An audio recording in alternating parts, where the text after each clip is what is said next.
ॐ पूर्णमदः पूर्णमिदं पूर्णात् पूर्णमुदच्यते पूर्णस्य पूर्णमादाय पूर्णमेवावशिष्यते। ॐ शान्ति शान्ति शान्तिः। शङ्करं शङ्कराचार्यं केशवं बादरायणं सूत्रभाष्य कृतो वन्दे भगवन्तौ पुनः पुनः। ईश्वरो गुरुरात्मेति मूर्तिभेदविभागिने व्योमवद्व्याप्तदेहाय दक्षिणामूर्तये नमः। ॐ शान्ति शान्ति शान्तिः। वेदांत के प्रकरण ग्रंथ विवेक चूड़ामणि पर हम लोग विचार कर रहे हैं। यहाँ जो है आत्मा अनात्म विवेचन संबंधित प्रकरण चल रहा है। तो इसमें स्थूल शरीर, सूक्ष्म शरीर और शब्दादि विषयों का विभाजन करके इनके जो धर्म है, ये आत्मा में नहीं, इन्हीं का धर्म, इनके धर्मों को दिखाए। इसलिए आत्मा क्या है? निर्धर्मक, असंग है। तो उस निर्धर्मक असंग तत्व की प्रतिपत्ति के लिए इन सब का विवेचन करके अब जो इन दोनों शरीरों का कारण है, कारण शरीर, कारण होने से कारण, और शरीर, शरीर का मतलब होता है जिसका विनाश हो। शीर्यते इति शरीरम, जो क्षीण होता है, हिंसित होता है, विनष्ट होता है, इसलिए इनको शरीर कहते हैं। तो ये जो इन दोनों शरीरों का कारण है, कारण शरीर, उसका निरूपण करना आरंभ कर रहे हैं। तो श्लोक का उच्चारण तो हम कर लिए थे। श्लोक जो है अव्यक्त नाम्नी परमेश शक्ति ही अनाद्य विद्या त्रिगुणात्मिका परा कार्यानुमेया शुद्धियैव माया यया जगत सर्वमिदं प्रसूयते। उच्चारण कर लिया था, थोड़ा इसका जो है व्याख्या करना आरंभ किए थे। इस माया का क्या नाम है? कारण शरीर का क्या नाम है? अव्यक्त नाम है। क्योंकि वह पूरे जगत की अव्यक्त अवस्था है। जैसे पूरे वृक्ष की एक अव्यक्त अवस्था है बीज, बीज में भी वृक्ष है लेकिन बहुत सूक्ष्म दशा में है। ऐसे ही माया में, अज्ञान में पूरा का पूरा जगत है, रहता है सूक्ष्म दशा में। और प्रलय काल में सूक्ष्म दशा में रहा, सृष्टि काल में स्थूल रूप से सामने दिखाई पड़ता है, इसलिए इसका नाम अव्यक्त होता है। अव्यक्ता अव्यक्तया सर्वा प्रभवन्ते प्रभवन्त्य हरागमे, गीता में आ गया। अहर यानी दिन का आगमन होने पर उस अव्यक्त से ही संपूर्ण व्यक्तियाँ निकलती है। विशेष जो रूप से अभिव्यक्त जो नाम रूपात्मक जगत, उसी अव्यक्त से निकलता है। तो ये अव्यक्त है, परमेश्वर की शक्ति है, एक शक्ति। जैसे अग्नि की शक्ति है, जलाने की शक्ति। उस शक्ति को आप अलग से निकाल करके नहीं दिखा पाओगे, क्योंकि शक्ति जो है शक्तिमान से अलग हो करके नहीं दिख सकती। किसी के अंदर बहुत अधिक शक्ति है, उसके शरीर से अलग करके शक्ति नहीं दिखा सकती। किसी में बोलने की शक्ति है तो वक्तृत्व शक्ति वक्ता से अलग नहीं है।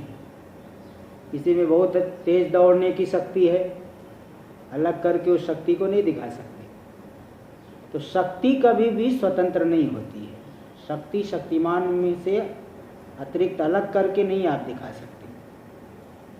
इसलिए परमेश शक्ति अनाद्य विद्या, ऐसे ही जो परमेश्वर की शक्ति अनादिकालीना अविद्या, त्रिगुणात्मक है, परा। परा क्यों कहा जाता है? क्योंकि कार्य वर्ग से श्रेष्ठ है। कार्य की अपेक्षा कारण अधिक समय तक रहता है, ये बात जो है सर्वविदित है। इसलिए दोनों शरीरों की अपेक्षा, यहाँ तक कि हिरण्यगर्भ, स्थूल सूक्ष्म व्यष्टि समष्टि सबकी अपेक्षा वह पर है, उत्कृष्ट है, क्योंकि कारण है ना। इसको हम जाने कैसे माया है, विद्या है, तो बोले कार्यानुमेया। कार्य को देख करके जो सुधी लोग हैं, विद्वान लोग हैं, शास्त्रानुसारी जो बुद्धि वाले हैं, सुधी उन्हीं को कहा जाएगा। वैसे तो दिमाग जो है बहुत लोगों का चलता है, बड़े बड़े साइंटिस्ट है, इंजीनियर है, बड़े से बड़े लोग हैं, लेकिन यहाँ का जो सुधी है शास्त्रानुसारी बुद्धि वाला, वे लोग तो नास्तिक भी होते हैं। बहुत से लोग नास्तिक हैं, जैसे कम्युनिस्ट लोग हैं, उनको जो है शास्त्रीय परंपरा में कोई जो है गुरुत्व तो नहीं रखते हुए, तो भले कितने भी चालाक हो, लेकिन उनको सुधी नहीं कहा जा सकता। सुधी का मतलब होता है शास्त्रानुसारी जिसकी बुद्धि हो। तो जो शास्त्रानुसारी बुद्धि वाला व्यक्ति है, कार्य को देख करके कारण का अनुमान कर लेता है। कार्य जो पूरा जगत दिख रहा है, कैसा दिख रहा है, जरा विचार करो, ये त्रिगुणात्मक दिख रहा है। पूरा का पूरा जगत त्रिगुणात्मक है। कहीं से आपको सुख मिल रहा है, उसी वस्तु से किसी को दुख भी मिल रहा है। और कोई व्यक्ति है ऐसा है कि उस वस्तु से बिल्कुल बेखबर है। सामने हमारे बहुत लोग आते जाते, लेकिन हम उधर ध्यान ही नहीं देते। हाँ, तो कोई वस्तु है हमको मोह में डाल देती है। तो सुख क्यों मिलता है? क्योंकि सात्विक रूप हमारे अंदर धर्म है, तो वस्तु का सात्विक रूप हमारे सामने प्रकट होगा। हमारे अंदर वही अधर्म है तो वस्तु का जो राजस रूप प्रकट हो जाएगा, दुख हमें मिलेगा। और उत्कृष्ट पाप है तो वस्तु का तामस रूप प्रकट होगा। मोहित हो जाते हैं व्यक्ति, मुग्ध हो जाते हैं, कर्तव्य विवेक नहीं रह जाता। लेकिन तत्व विवेक दशा में अगर आप वस्तु को देखो, जैसे कि कोई शरीर आपको बहुत सुंदर दिखाई पड़ रहा है, तो जरा तात्विक दृष्टि से देखो कि वो क्या है।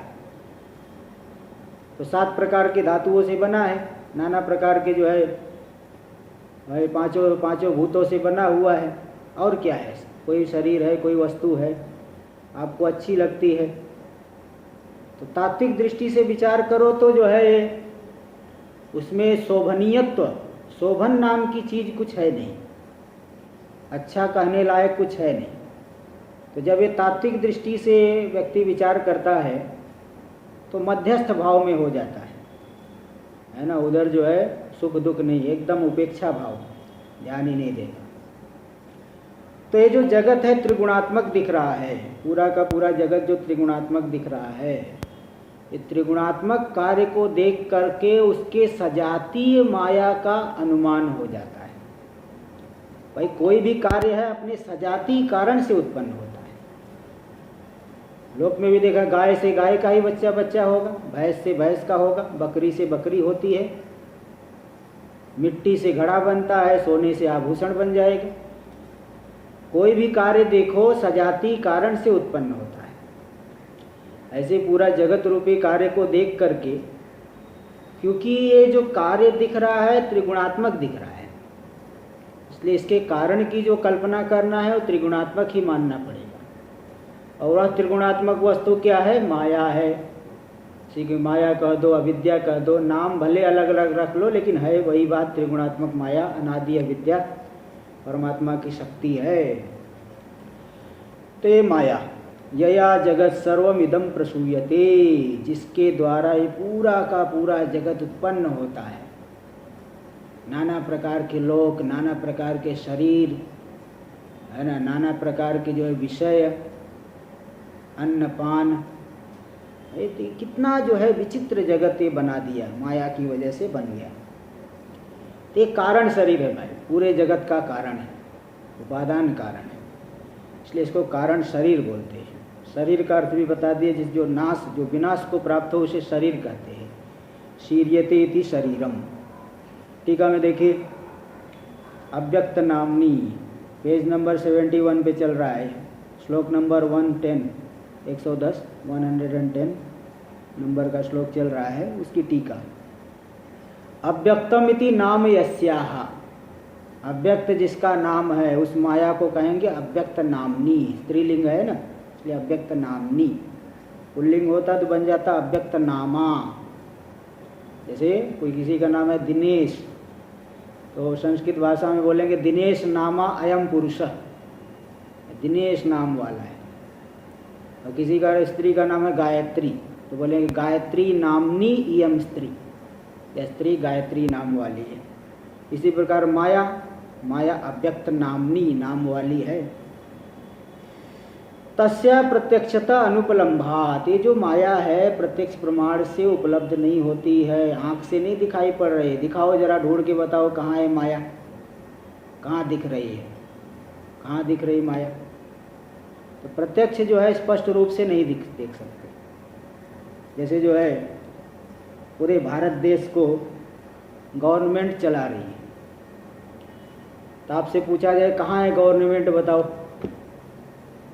पुलिस को गवर्नमेंट माना जाए कि म्यूनिसिपल वालों को माना जाए, म्यूनिसिपैलिटी वाले को माना जाए, विधायक को माना जाए कि प्रधानमंत्री को माना जाए। प्राइम मिनिस्टर अकेले पूरे देश में जा नहीं सकते। तो गवर्नमेंट का यही मतलब है कि छोटे से लेकर के बड़े तक जो है पूरा समुदाय वही है गवर्नमेंट। ऐसे ये जो है कार्यों को देख करके सूक्ष्म छोटे से लेकर के बड़ा जो है स्थूल जो प्रपंच दिख रहा है, उन कार्यों को देख करके इसका अनुमान होता है। तस्या प्रत्यक्षता अनुपलम्भात, तो माया जो है प्रत्यक्ष रूप से उपलब्ध नहीं होती। तो अव्यक्त, इसीलिए उसका नाम पड़ता अव्यक्त। व्यक्त नहीं है, अभिव्यक्त नहीं है। क्यों व्यक्त नहीं है? तत्र हेतु, व्यक्त क्यों नहीं? हेतु दे रूपादि रहितत्वम, क्योंकि रूपादि से रहित है। और परमेश्वर की शक्ति, परमेश्वरस्य ब्रह्मण शक्ति, परमेश्वर जो ब्रह्म है उसकी शक्ति है। शक्ति कैसी शक्ति? छोटी मोटी शक्ति नहीं समझना, अचिंत्य अद्भुत शक्ति। अचिंत्य है, चिंतन का विषय नहीं। बताओ कितना जो है विचित्र जगत बना दिया। कोई आदमी दो चार कला में निपुण हो तो बोलते अरे ये तो कैसा महान आदमी है। और बताओ ये माया कितनी महान है कि पूरे के पूरे जगत को बना रही है। कहीं बर्फ जमा दिया, कहीं कुछ कर दिया। अचिंत्य अद्भुत शक्ति है परमेश्वर। न विद्यते आदि यस्या अनादि सा, जिसका आदि नहीं, उत्पत्ति नहीं, अनादि काल से है। क्योंकि संसार भी अनादि काल से है, तो कारण भी अनादि काल से मानना पड़ेगा। तो सा अविद्याच, सा अविद्याच इति अनाद्य विद्या, ऐसी जो अनादि अविद्या है परमेश्वर की शक्ति है। वस्तुतः न विद्यते इति अविद्या, अनाद्य विद्या। अभी ग्रंथकार बोल रहे मेरे अनुसार तो वास्तव में ये विग्रह होना चाहिए कि न विद्यते इति अविद्या, जो है ही नहीं वही अविद्या, न हो करके ही पूरा ये प्रपंच कर रही। जैसे रस्सी में सर्प न हो करके ही अनर्थ का हेतु बनता है। भ्रांति से हमें दिख रहा है, बस इतनी मात्र से ही अनर्थ हो जाता है। कोई वहाँ होना चाहिए ऐसा कोई जरूरी नहीं। इसलिए इनके मत में, ग्रंथकार के, टीकाकार के मत में न विद्यते इति अविद्या, अनाद्य विद्या, अनादि चासौ अविद्या चेति अनाद्य विद्या, अनादि है। त्रयो गुणा सत्वरजस तमांसी यस्य तथा विध, तो त्रय गुणा त्रिगुणा, और तथा विधनि त्रिगुणा आत्मा स्वरूपम यस्या सा त्रिगुणात्मिका। तीन गुण ही जिसके स्वरूप है, तीन गुण ही स्वरूप है, तो त्रिगुणात्मिका है विद्या। यद्वा, अथवा एक दूसरे प्रकार से विग्रह दिखा रहे हैं। यद्वा त्रयो गुणा त्रिगुणा, तीन गुण है त्रिगुण। तएव आत्मा यस्या, वही जिसके स्वरूप है, तो गुणत्रय स्वरूपा, तीन गुण स्वरूप वाली है अविद्या।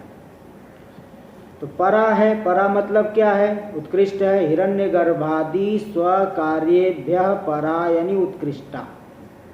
हिरण्यगर्भादि जो अविद्या के कार्य है उससे पर है, उत्कृष्ट है, क्योंकि तत्कारणत्वात्। यहाँ पर अविद्या के कार्य को हिरण्यगर्भादि चेतन को नहीं लेना, चेतन तो माया का कार्य नहीं है, उपाधि को लेना। संपूर्ण सूक्ष्म उपाधि को लेकर के चेतन का नाम हिरण्यगर्भ पड़ जाता है। तो हिरण्यगर्भादि जो उपाधि है, सूक्ष्म शरीर, पूरा संपूर्ण सूक्ष्म प्रपंच, संपूर्ण स्थूल प्रपंच को लेकर के विराट कह दिया जाएगा चेतन को, संपूर्ण स्थूल प्रपंच इत्यादि अपने कार्यों से उत्कृष्ट है, क्योंकि तत्कारणत्वात्, कारण कभी भी श्रेष्ठ होता है कार्य की अपेक्षा। अव्यक्त नामने नामत्वे हेतु मा, अव्यक्त नाम होने में अव्यक्त नाम वाली है, इसमें और एक हेतु दे रहे कार्यानुमेया, कार्य के द्वारा जिसका अनुमान होता है।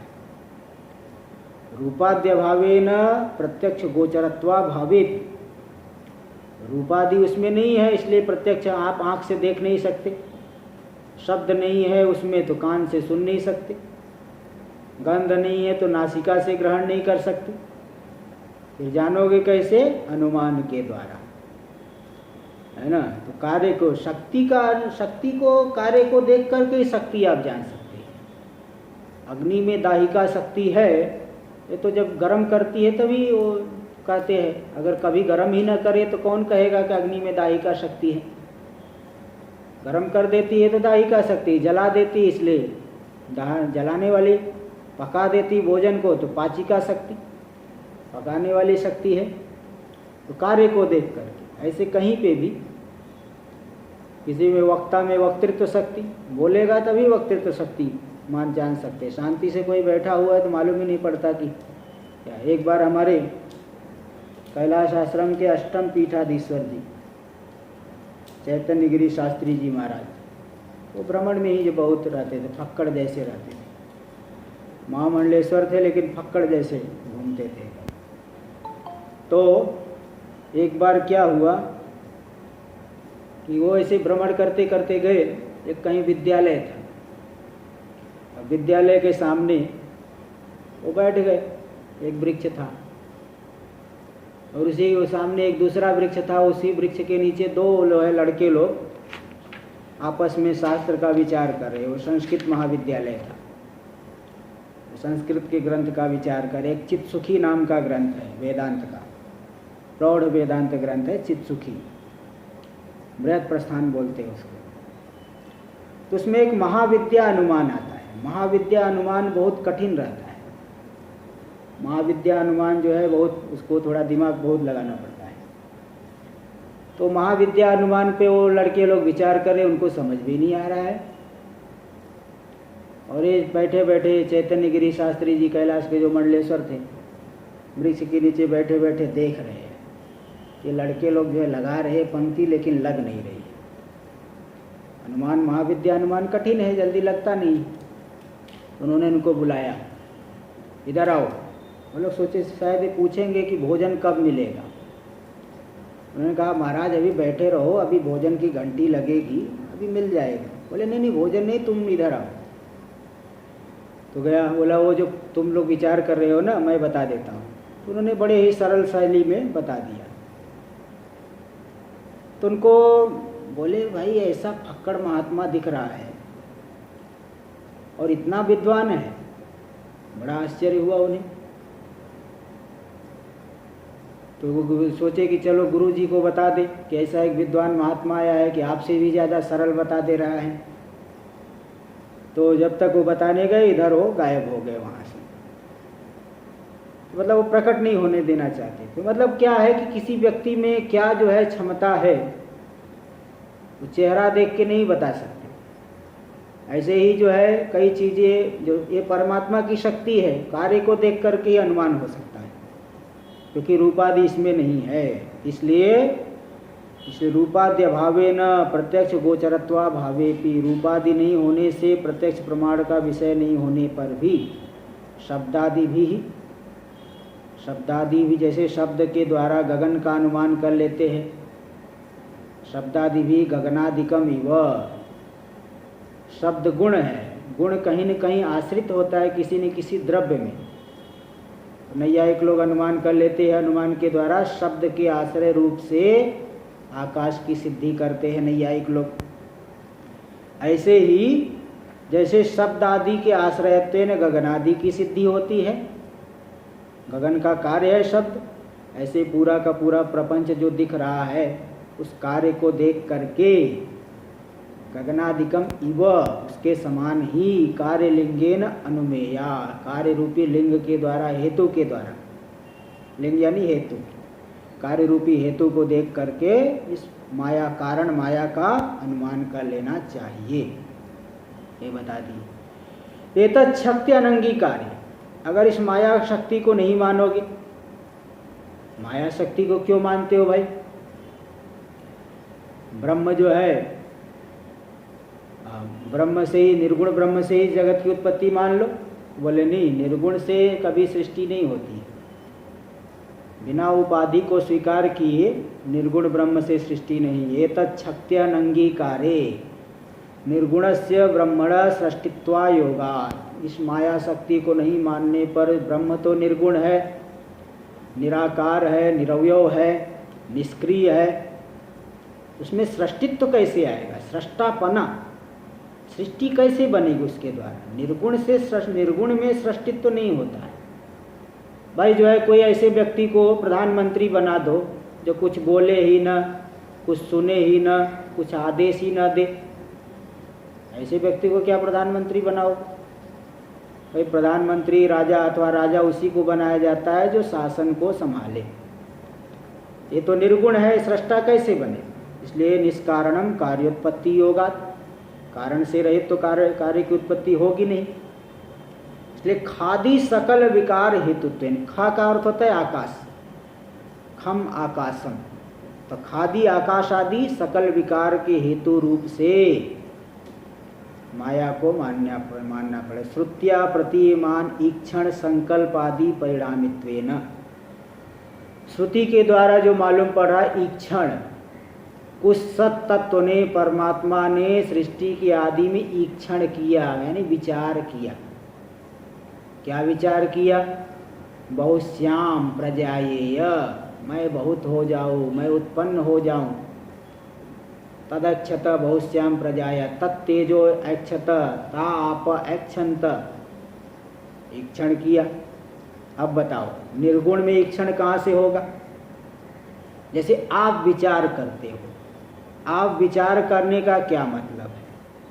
आपके विचार करने का मतलब ये है कि आपके अंतःकरण यानी मन के द्वारा आप वस्तु के स्वरूप का चिंतन करोगे, उसका ऊहापोह करके भाई ऐसा है या ठीक है या ठीक नहीं है। नहीं तो आप भी तो शुद्ध ही हो, ब्रह्म शुद्ध है तो हम कहाँ शुद्ध है? हम भी तो शुद्ध ही है। वास्तविक स्वरूप तो ब्रह्म से अभिन्न नहीं है, लेकिन विचार करने का मतलब कोई न कोई एक साधन को, उपाधि को स्वीकार करना पड़ेगा। इसी प्रकार सृष्टि की आदि में परमात्मा ने ईक्षण किया, विचार किया, तो ईक्षण शुद्ध में कहाँ से होगा? उस परमात्मा की जो उपाधि है माया, उस माया में एक वृत्ति उठती है, जैसे हमारे अंतःकरण में वृत्ति उठती है, रूपाकार घटाकार, ऐसे ही माया में वृत्ति उठेगी कि समय इसकी सृष्टि करनी चाहिए।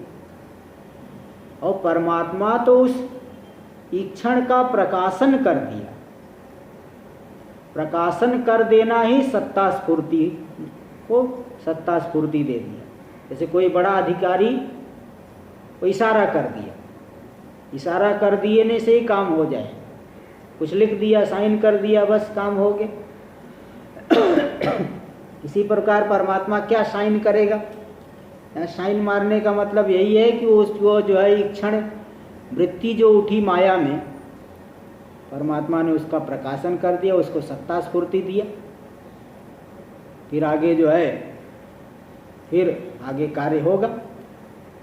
हाँ, तो जानाति इच्छति करो, हाँ, जानाति इच्छति यतते करोति, ईक्षण किया, विचार किया, फिर जो है कामना हुई, फिर यत्न प्रयत्न किया, प्रयत्न हो गया। ये सब वृत्ति जो है माया में ही बनती है। तीक्षण संकल्प आदि, संकल्प किया, विचार किया, संकल्प किया कि नहीं अब सृष्टि होना ही चाहिए, पहले विचार किया, फिर सम्यक संकल्प कर दिया, सम्यक कल्प, ऐसा ही होना चाहिए। तो जो इक्षण संकल्प आदि है, ये परिणाम कहाँ होता है? माया में। इन सब परिणाम वाली है माया, इसलिए उसको कहेंगे परिणामी। जिसके पास धन होता है उसे कहते धनी।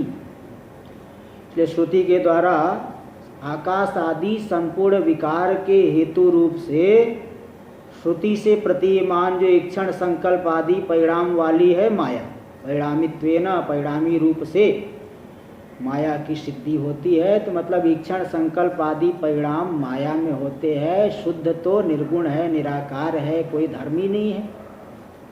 माया को उपाधि इसीलिए स्वीकार करके ही जगत का कारण बनता है, शुद्ध कारण नहीं बनता। कोई आदमी पिता बनेगा, पिता कैसे बनेगा? बिना विवाह किए कहाँ से पिता बन जाएगा? किसी स्त्री से संबंध होगा तभी पिता बन सकता है, ऐसे नहीं बन सकता। इति भाव अशब्द सर। हाँ जी बोलिए। जो आप बोलते हैं कि जो ब्रह्म है, ब्रह्म की जो माया की प्रदान होने के कारण ब्रह्म जो है वो उपादान कारण है जगत का। हाँ जी। और चैतन्य प्रदान होने से जगत का निमित्त कारण है। बरोबर जी। तो अभी जो आपने कहा कि ईश्वर की जो क्रिया है, ईश्वर क्रिया की वजह से ही माया जो है वो उपादान कारण है। हाँ, क्योंकि परिणामी होते नहीं। जैसे घट रूप से मृत्तिका परिणामित होगी, घट रूपी परिणाम मिट्टी का होगा तो मिट्टी हो गई उपादान कारण। और कुम्हार जो है वो तो केवल निमित्त कारण बन रहा है, उसको अंदर ज्ञान है कि कैसे उसको आकृति देना है। किसी प्रकार चैतन्य जो है चिदात्मक है, प्रकाशन कर दे रहा है, सभी का प्रकाशन करके सत्ता स्फूर्ति दे रहा है। हाँ, तो इसलिए वो माया का नियमन कर रहा है। तो इसलिए वो जो है उसका भी अधिष्ठान आधारभूत हो गया ना, माया का भी आधार। माया भी तो कल्पित ही है कुछ। हाँ हाँ,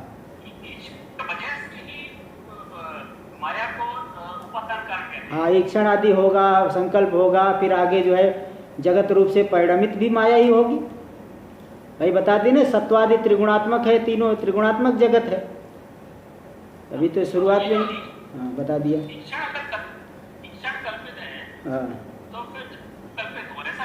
हाँ बस ये सभी कल्पित ही है, माया भी कल्पित है, ईक्षण भी कल्पित है ना। व्यावहारिक है, मतलब व्यावहारिक है, पारमार्थिक नहीं है। तो संसार का मिथ्या तो ऐसे भी निश्चय कर सकते हैं। जी बिल्कुल, ये भी तरीका है।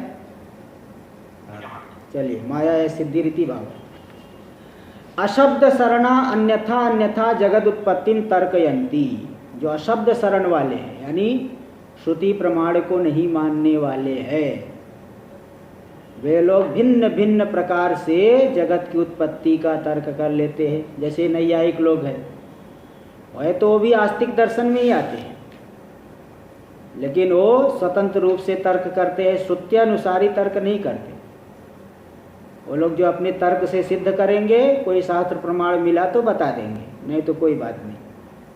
तो जो अशब्द शरणा है, शब्द प्रमाण को श्रुति प्रमाण का आश्रय नहीं लेने वाले हैं, वे लोग अन्यथा अन्यथा जगत उत्पत्तिम तर्कयंती। कोई कहता है परमाणु से जगत उत्पन्न हुआ है, कोई कहेगा स्वतंत्र प्रकृति से जगत उत्पन्न हुआ है, कोई कहेगा शून्य से जगत उत्पन्न हुआ है, कोई कहेगा ऐसे ही हो गया। क्या हाँ ऐसे ही हो गया जगत? बोले ऐसे कैसे हो गया?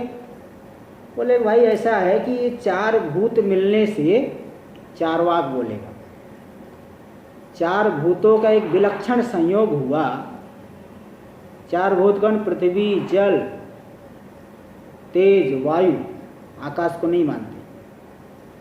तो पृथ्वी, जल, तेज, वायु चार भूतों का विलक्षण संयोग हुआ कि चेतनता उत्पन्न हो गई। जैसे चूना और कत्था मिला दिए तो लालिमा थोड़ा उत्पन्न हो जाती है। फलों को सड़ा दिए तो उसमें जो है नशा उत्पन्न करने की शक्ति, मादकता शक्ति आ जाती है। फलों को सड़ा देने से शराब बन जाता है, मादकता शक्ति आ जाती है। ऐसी जो है चार भूतों के विलक्षण संयोग से जगत उत्पन्न हो जाता है। अब देखो कहाँ से कहाँ तक बात ले जाते हैं। शास्त्र का आधार नहीं लेने वाले अशब्द शरणा, शब्द प्रमाण श्रुति प्रमाण का जो शरण लेने वाले नहीं है, अन्यथा अन्यथा जगत उत्पत्तिम तर्कयंती। भिन्न भिन्न प्रकार से जगत की उत्पत्ति का तर्क करते हैं। तर्क जो है फालतू तर्क, जिसमें कोई जो है सार ही नहीं, तद असंगतम, वो संगत नहीं है, ठीक नहीं उनका मत। इति सूचयति सुधिया, इसीलिए सुधी लोग, सुधीर मतलब श्रुत्यानुसारी बुद्धि वाले, शास्त्र को मानने वाले जो लोग हैं उन्हें सुधी कहा जाएगा। सुधी के द्वारा अनुमान करना चाहिए। जो तर्क की प्रधानता वाले लोग हैं वो तो भिन्न भिन्न, कोई परमाणु से जगत उत्पन्न हो रहा है, कोई कुछ, उनकी बात नहीं की जा रही। सुधी लोग, बोले सुधी क्यों? बुद्धि, सुधी मतलब अच्छी बुद्धि हो। तो बुद्धि में अच्छा होना क्या है? बुद्धि में अच्छाई क्या है? सुष्ठुता च धी, धी यानी बुद्धौ, बुद्धि में सुष्ठुता क्या है? हमारी बुद्धि अच्छी कब माने जाएगी? बोले श्रुत्यानुसारित्वम, अगर श्रुति का अनुसरण करे, शास्त्र जो बात बता रहा है उसको हम मान ले तो समझ लो आप हमारी बुद्धि ठीक है। शास्त्र की बात का हम स्वीकार नहीं करते हैं तो हमारी बुद्धि शुद्धि नहीं होकर के कुधी, कुत्सित बुद्धि वाला हो जाएगा, है ना। विमूढ़ धी, भगवान ने गीता में कहते विमूढ़ धी, विमूढ़ धी है। तत्सूचितम परमेश शक्ति पदेन, इसीलिए सूचित हो गई परमेश्वर की शक्ति है। भाई श्रुति के अनुसार विचार करते हैं तो परमेश्वर की शक्ति मानते, नहीं स्वतंत्र नहीं मान लेते, मनमानी तर्क करने वाले। इसलिए परमेश शक्ति के द्वारा इस सूचित हो गया है कि श्रुति का अनुसरण करने वाली बात है। यहाँ पे श्रुति में जैसा माया को बताया गया वैसे ही यहाँ देखो परमेश शक्ति पद के द्वारा सूचित हुआ है। तो ऐसा कहने से तेन सांख्य रुच्यमानम, सांख्य लोग जो कहते हैं जड़म स्वतंत्र प्रधानम, तो जड़ है, स्वतंत्र है, प्रधान, वो भी त्रिगुणात्मक तो मानते हैं किंतु स्वतंत्र मानते हैं। क्यों जो है जगत बनाती? बोले भोग और अपवर्ग के लिए, पुरुष को भोग देने के लिए। अरे बोले भाई जड़ में कैसी प्रवृत्ति हो जाएगी? वो लोग भी अपना एक तर्क सोच के रखते हैं। बोले देखो जैसे गाय जब बच्चा देने लगती है तो बच्चा देने से पहले ही गाय के स्तन में दूध आ जाता है बछड़े को बढ़ाने के लिए। बताओ दूध तो जड़ है, कैसे उसकी प्रवृत्ति हो गई? वो चेतन थोड़ी है। जड़ होने पर भी दूध जो है उसके स्तन में आ गया गौ के, बछड़े की वृद्धि के लिए। इसी प्रकार नदियों से जो है देखो जल निकल रहा है, पहाड़ों से, तो लोगों को सुख मिले, लोग जो है भूखे न मरे, पहाड़ों से जो है नदियों का जल निकलता है। तो इस तरह से जड़ में भी प्रवृत्ति हो जाती है, ऐसा वे लोग तर्क कर लेते हैं। इसी प्रकार ये जो स्वतंत्र प्रधान है, जड़ है, वह भी पुरुष को भोग और अपवर्ग देने के लिए, जिस पुरुष ने विवेचन नहीं किया उसको भोग देने के लिए बनाई है जगत को, और जिसने विवेचन कर लिया उसको मुक्त कर देगी। अनंत आत्मा है, बहुत लोग मुक्त हो गए हैं, बहुत लोग बंधन में चल रहे हैं, ऐसा वे लोग मानते हैं।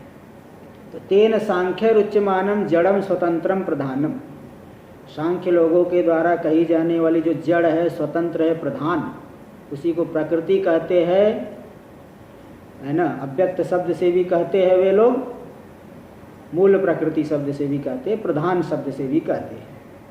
वो सत्य है, कोई मिथ्या नहीं है। वेदांत की तरह जैसे मिथ्या ऐसी बात नहीं, वो सत्य मानते हैं। जगत मूलम, वही जगत का मूल है।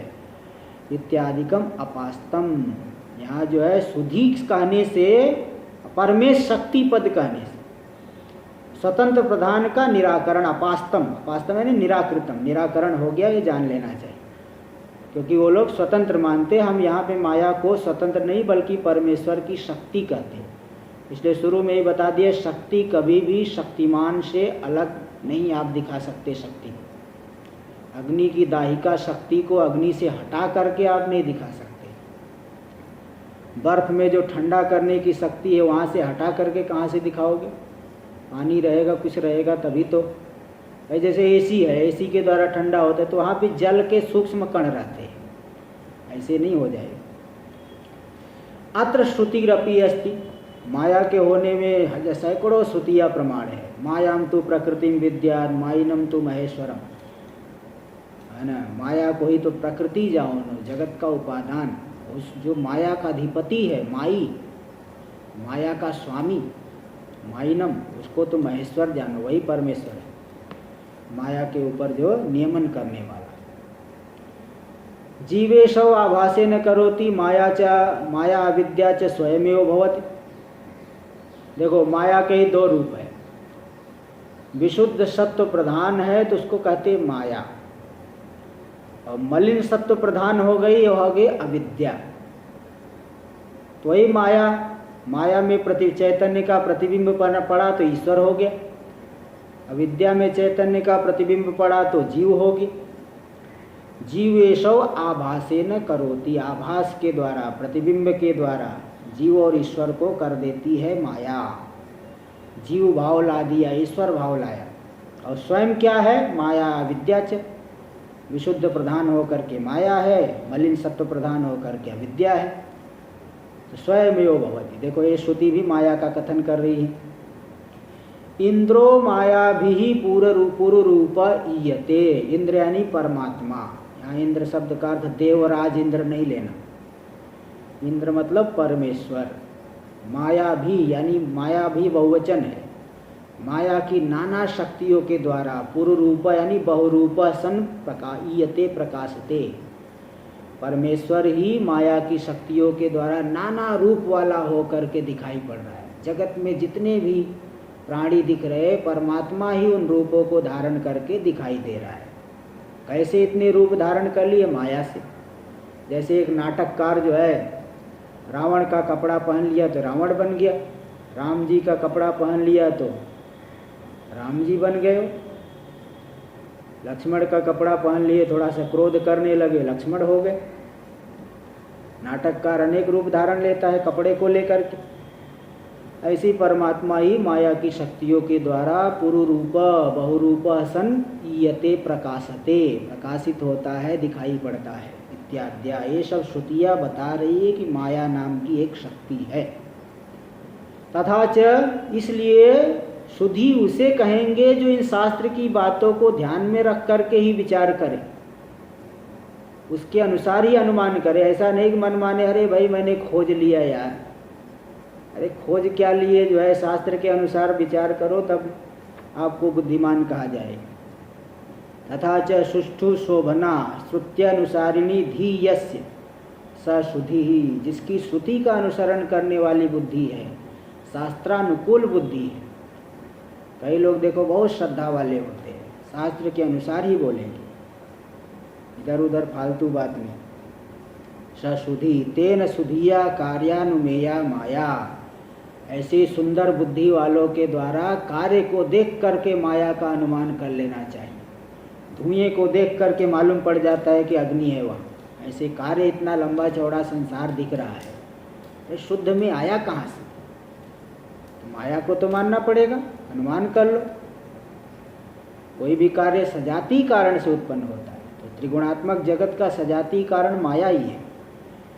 यया इदम सर्वम जगत, संपूर्ण जगत जिससे पैदा होता है, महत्तत्वादि ब्रह्मांडांतम, महत्तत्व समष्टि बुद्धि से लेकर के हिरण्यगर्भ से लेकर ब्रह्मांड पर्यंत पूरा का पूरा जगत जिस माया के द्वारा प्रसूत होता है, उत्पन्न होता है, प्रसूयते, और यही माया आत्मा का कारण शरीर है। तत्कारण नाम शरीरम आत्मनः इति व्यवहितेन संबंध। ये जो इस श्लोक में बताए, इसका वहाँ श्लोक नंबर 122 आएगा, 83 पेज पे, वहाँ पे एक पंक्ति आएगी, तत्कारणम नाम शरीरम आत्मनः, वहाँ पे संबंध कर लें। ये जो माया है आत्मा का कारण शरीर है। और भी बीच के श्लोकों में, श्लोक नंबर 110 110 चल रहा है ना, तो 100 आगे तक जाएगा। इन सभी श्लोकों में इसी का विस्तार से थोड़ा चर्चा करेंगे। विवेचन ठीक से होना चाहिए तो बुद्धि में बैठ जाए, थोड़ा सा सुन लिए इधर उधर, वही संसार में रमे हुए हो। भाई संसार व्यवहार अनादिकाल से कर रहे हो तो विवेचन भी थोड़ा ढंग से होना चाहिए। चलिए ठीक है, माया को तो जान लिए कि माया एक है, उसका स्वरूप क्या है? माया का स्वरूप क्या है? तस्या स्वरूपम आह, उस माया के स्वरूप को बताते हैं, कहते हैं, सन्नापीति। श्लोक नंबर 111 11 नंबर का 111 नंबर का श्लोक देखिए। सन्नाप्य सन्नाप्युभयात्मिका नो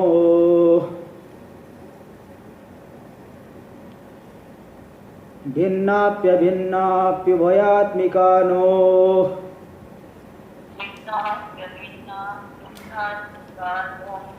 सांज्ञा सांगाप्यनंगाप्युभयात्मिका नो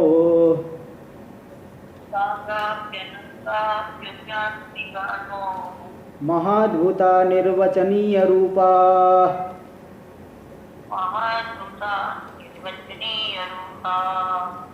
सन्नाप्य सन्नाप्युभयात्मिका नो, वह माया सत भी नहीं है क्योंकि उसका कार्य जगत सत नहीं है। आपसे पूछा जाए कि जगत सच्चा है कि झूठा है, कोई साधारण व्यक्ति क्षणिक लाभ को देख करके कह सकता है सच्चा है, लेकिन आपसे पूछा जाए अगर यह सत्य है, भाई भोजन बिल्कुल तुच्छ है ऐसा तो नहीं कह सकते, क्योंकि भूख लगी तो भोजन करना पड़ता है। ठंडी लग रही है तो कपड़ा पहनोगी ठंडी को दूर करने के लिए। हाँ, तो कपड़ा पहनने से ठंडी मिटती है, भोजन करने से क्षुधा तृप्ति हो जाती है। इतना तो ठीक है, लेकिन वह सत्य है त्रिकाला बाध्य ऐसा नहीं कह सकते, क्योंकि भोजन आपने किया 3-4 घंटे बाद 5 घंटे बाद फिर भूख लग गई। अगर वह सत्य होता तो पेट में बैठ जाता हमेशा के लिए। कपड़ा है, सत्य होता तो हमेशा एक ही कपड़ा पहन के रहते, साल में ही कई जोड़ी बदल देते हैं लोग। तो भाई सत्य सत नापी, सत भी नहीं है, सन्नापी, यह जो माया है सत नहीं है। फिर बोले मिथ्या है, मिथ्या तो है ही, तुच्छ है, तुच्छ यानी बंध्या पुत्र जैसा है ही नहीं, असत, असत यानी जो है ही नहीं, जैसे बंध्या पुत्र। आकाश कुसुम, बोले ऐसा भी नहीं कह सकते क्योंकि बंध्या पुत्र कभी किसी ने देखा नहीं है, आकाश के कुसुम को तो किसी ने देखा नहीं है, लेकिन इस माया के कार्य जगत को तो सभी देख रहे हैं, इसलिए इसको ऐसा तुच्छ भी नहीं कह सकते। तो सत भी नहीं है, असत भी नहीं है। फिर बोले उभयात्मिका, ऐसा नहीं हो सकता, दो विरुद्ध चीजें से एक ही आदमी ईमानदार भी हो और बेईमान भी हो, ऐसा नहीं हो सकता। ईमानदार का मतलब ईमानदार ही होगा, फिर बेईमानी नहीं कर सकते। तो इसलिए उभयात्मिका इसलिए नहीं कह सकते क्योंकि विरोध है, उभयात्मिका हो नहीं सकता, है ना। सत भी नहीं, असत भी नहीं, उभय भी नहीं। नो, नो यानी नहीं, उभयात्मिका नो, नो यानी नहीं। इंग्लिश में वो नो होता है, संस्कृत में भी नो शब्द है। भिन्नाप्य भिन्नाप्य उभयात्मिका नो। फिर बोलो वह चेतन से भिन्न है कि अभिन्न है, चेतन से भिन्न होकर के नहीं कह सकते, क्योंकि सत से चेतन से हटा दो तो असत तुच्छ हो जाएगी, भिन्न नहीं। अभिन्न नहीं, अभिन्न कहोगे तब तो त्रिकाला बाध्य हो जाएगी, इसका नाश ही नहीं हो, लेकिन ज्ञान के द्वारा नष्ट होती है, अभिन्न भी नहीं कह सकते। उभयात्मिका भेदा भेद रूप, भिन्ना भिन्न रूप हो, ऐसा भी नहीं कह सकते, क्योंकि एक ही वस्तु में दो विरुद्ध चीजें नहीं घटती, इसलिए उभयात्मिका नहीं है। सांगाप्यनंगा, सांग यानी सावयव, माया सावयव है, अंग वाली है कि अंग से रहित अनंग है, निरवयव है। तो बोले सांग अंग वाली नहीं कह सकते। जैसे देखिए आपसे पूछे कि रस्सी में जो सर्प दिख रहा है वह सावयव है कि निरवयव है, अंग वाला है कि बिना अंग वाला। अंग वाला कहीं नहीं कह सकते, जाके जब देखोगे तो सर्प बाधित हो जाएगा, उसकी पूंछ अथवा मुख कुछ नहीं मिलेगा, तो अंग वाला नहीं। और अनंग भी नहीं कह सकते क्योंकि दिखता है वो। ऐसे ही माया अंग वाली नहीं कह सकते क्योंकि बाधित होने पर पूरा का पूरा जगत स्वप्न जैसा मालूम पड़ता है। कुछ है ही नहीं। सावयव भी नहीं और अनंग भी नहीं कह सकते, क्योंकि पूरा का पूरा जगत रूपी जो सावयव कार्य दिख रहा है, कार्य जो है आकाश, पृथ्वी, जल, तेज, ये सब सावयव है। सावयव होने की वजह से, कार्य सावयव होने की वजह से माया को निरवयव नहीं कहा जा सकता। इसलिए अनंग भी निरवयव भी नहीं कह सकते, क्योंकि उसका कार्य सावयव दिख रहा है। और बाधित होने पे कुछ बचता ही नहीं, तो सांग भी है, अंग वाला भी नहीं कह सकते, तो इसलिए उभयात्मिक लो, उभयात्मक मान लो, वो भी नहीं हो सकता। ऐसा विरुद्ध चीजें कैसे मान लें? तो महाद्भुता, महाअद्भुत, अत्यंत अद्भुत रूपा है। अघटित घटना पटीयस, अघटित जो नहीं घटने वाली घटना उसको भी घटा देती है। माया में क्या क्या न संभव नहीं होता, बहुत असंभव चीजें संभव कर देती है। अनिर्वचनीय रूपा, कुल मिला के कहे तो यह मिथ्या रूप है, मिथ्या अनिर्वचनीय। निर्वचनीय का सीधा मतलब होता है जिसका निर्वचन न कर सके। सत भी नहीं, देखो निर्वचन कहाँ कर सकते, सद भी नहीं कर सकते, असद भी नहीं कर सकते, उभय भी नहीं कर सकते, इसलिए भाई अनिर्वचनीय। निर्वचन कहने से यह ऐसा ही है, ऐसा कथन नहीं कर सकते, यानी अनिर्वचनीय है, मतलब मिथ्या है।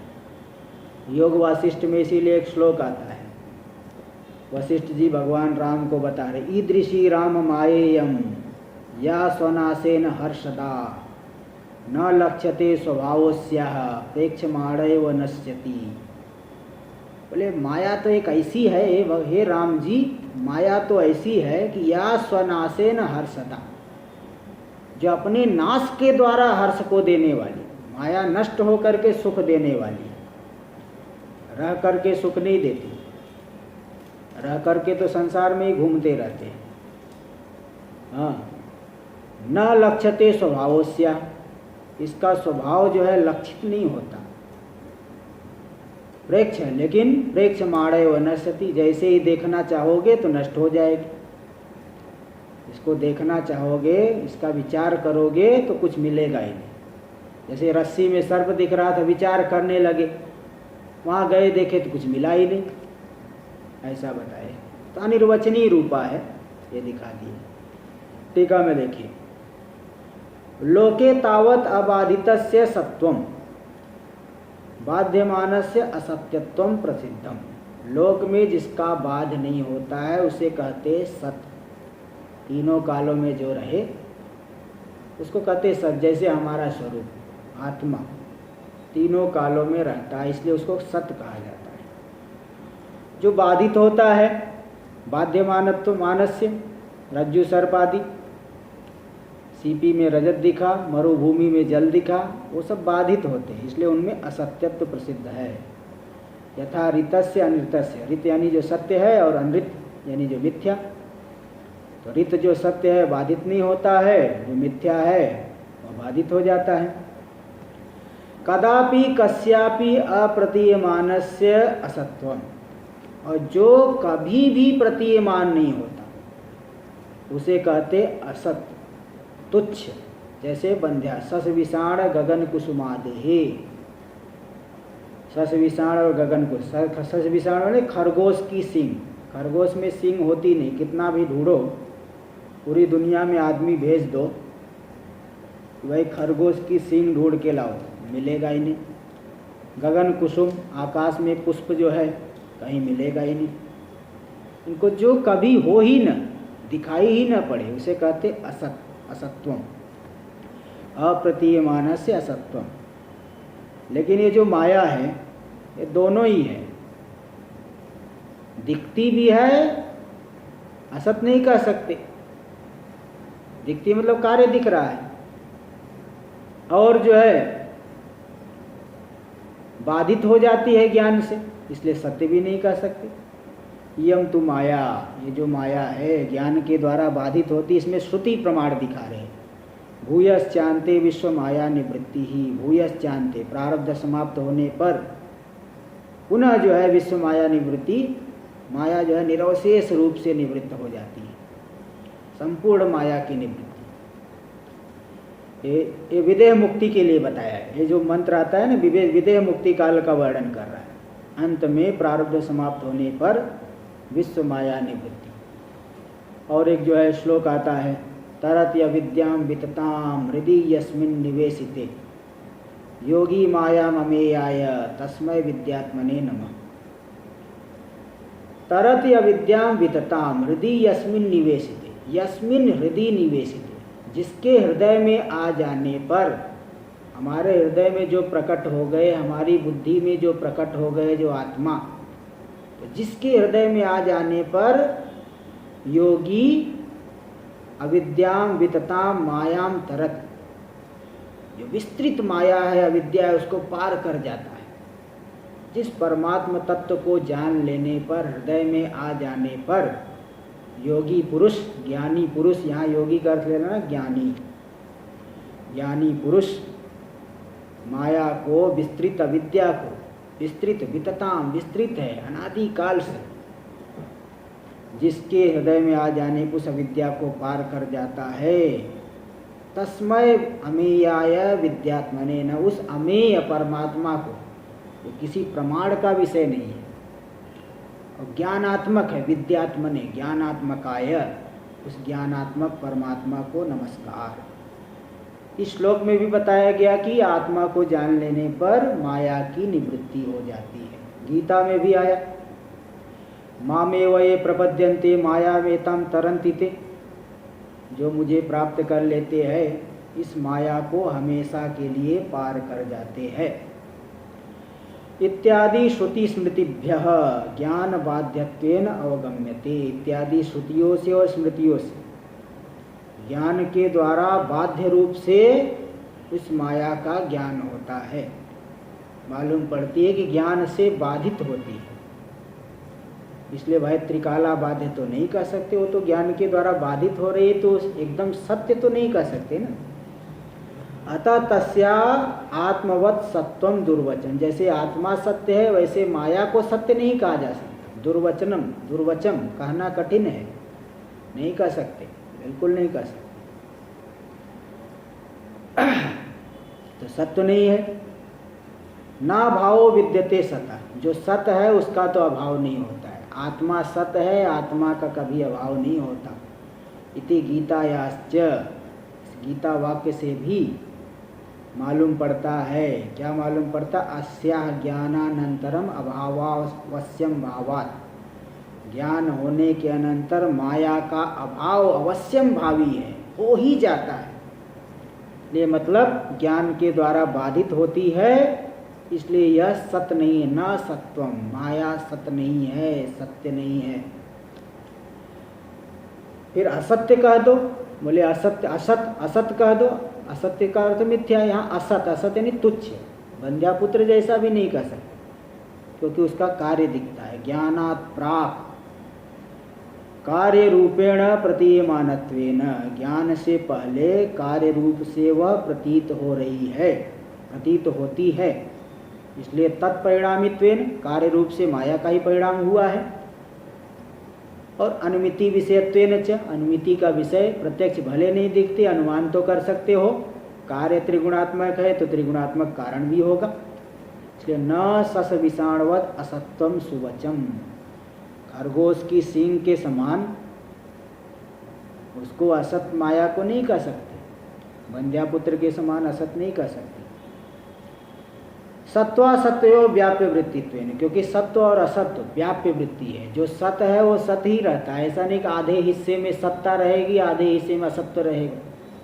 अरे जो है सत्य है तो सत्य ही है, पूरे को व्याप्त करके, पूरा वस्तु सत्य है तो सत्य ही है, आधा सत्य आधा असत ऐसा नहीं, वो व्याप्य वृत्ति है। इसलिए काल भेदेन एकत्र स्वीकर्तुम अनिश्चितत्वेन, एक काल में सत्य है एक काल में असत्य है, ऐसा जो है काल भेद से एक ही वस्तु में सत्व और असत्व नहीं मान सकते।